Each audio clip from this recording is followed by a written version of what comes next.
Son las 8 de la mañana y tenemos que hablar ahora de la realidad internacional, sí, pero cómo también impacta a nuestra Guatemala, es ahí hacia donde queremos llegar esta mañana, especialmente cuando hablamos de las distintas elecciones que se están dando en Sudamérica, la más reciente en Brasil, donde Dilma Rousseff es electa por un segundo periodo, sí, para gobernar esa nación. Además, también hablamos de la situación en México, los estudiantes desaparecidos, 43 de ellos, ya se está convirtiendo una situación que monitorea también la comunidad internacional. Hablamos de todo esto con el analista internacional Roberto Wagner. Roberto, muy buenos días y gracias por tomar nuestra llamada. Quisiera empezar, Roberto, con las elecciones recientes en Brasil. ¿Qué significa esto para la nación brasileña el haber reelecto a Dilma Rousseff a pesar de todas las protestas que hemos visto en recientes años?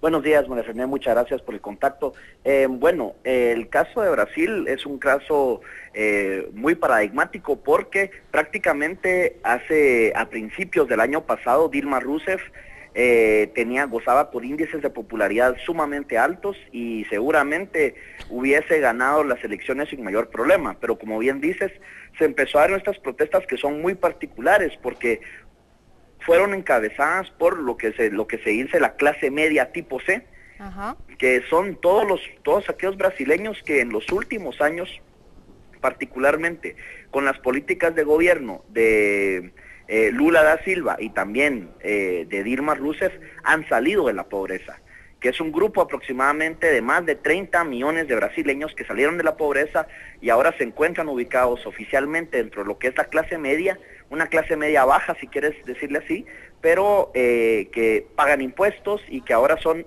activamente votantes dentro de las elecciones y encabezaron las protestas que se dieron desde el año pasado y en algunos puntos este año también en aquel país. Entonces, desde ese punto de vista, pues es una oposición muy fuerte la que se creó para lo que va a ser el futuro gobierno de Dilma Rousseff, que apretadamente ganó esta segunda vuelta a las elecciones de Brasil.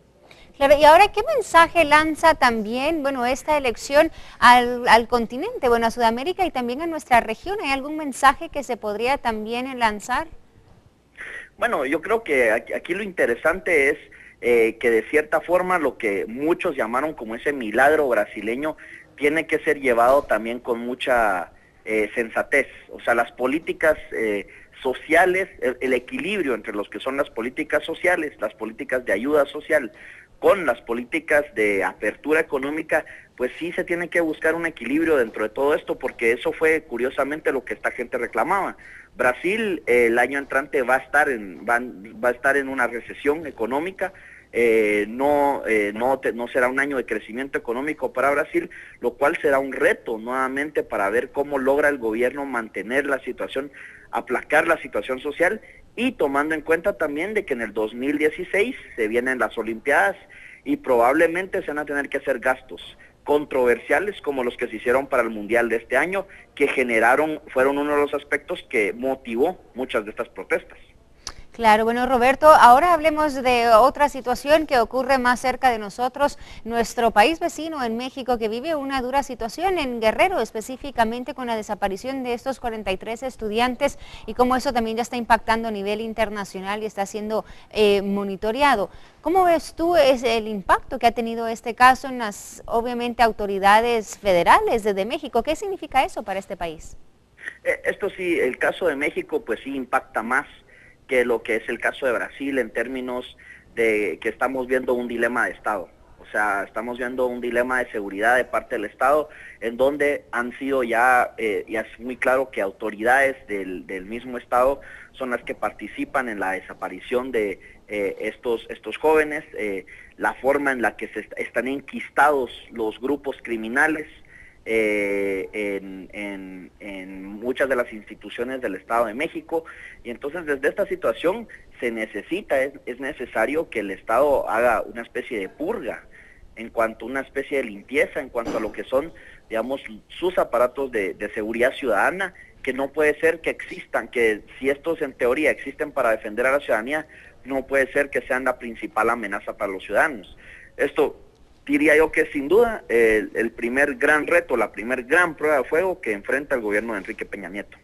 Bueno, ¿y qué mensaje lanza también a las naciones centroamericanas, a nuestro país? Bueno, donde también se habla mucho del poder de las autoridades, el poder que están tomando las autoridades. ¿Qué mensaje lanza esta situación? Yo creo que el mensaje aquí es muy claro, es, digamos, nuevamente, porque esto se asemeja ya en Guerrero, en años pasados se había dado una masacre parecida en un momento dado, la de Agua Blanca.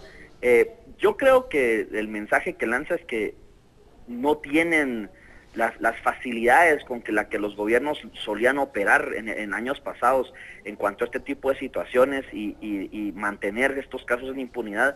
Creo yo que hoy en día es más difícil con lo que son las redes sociales, con lo que es, digamos, la concientización internacional que se hace sobre estos casos. Creo que eso ya genera una presión que el mensaje que lanza es a los otros gobiernos es que ya las actividades que llevan a cabo no son tan fáciles de encubrir, por decirlo así, o no es tan fácil que muchos se salgan con la suya en base a lo que está pasando. Ya han habido bastantes arrestos en lo que ha sido el caso de Guerrero, pero yo creo que sí es una cuestión que puede mover aún más estructuras de poder en México. Y el mensaje sería ese, ¿no? No importa en qué posición se encuentre uno, pero siempre debe respetar la ley, debe respetar sus funciones públicas y no cometer, o sea, y tomar en cuenta que ya no es tan fácil cometer estos actos como tal vez sí solía ser en el pasado. Claro, bueno, Roberto, muchísimas gracias. Son dos acontecimientos que, bueno, ocurren, uno recientemente, el de las elecciones en Brasil, y otro en México, sí, a finales de septiembre, pero todavía está resonando, y estos estudiantes que aún no aparecen es un caso que estamos siguiendo también muy de cerca. Muchísimas gracias, Roberto, por haberte enlazado con nosotros. Muchísimas gracias a ti, María René. Un saludo a todos.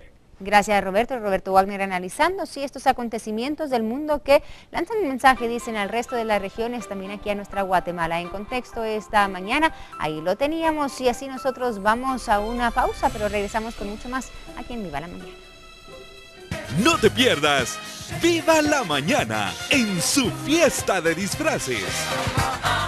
Este 31 de octubre tendremos invitados especiales que nos harán viajar en el tiempo.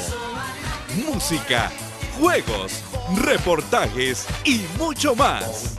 Este viernes 31 de octubre, Viva la Mañana en su fiesta de disfraces.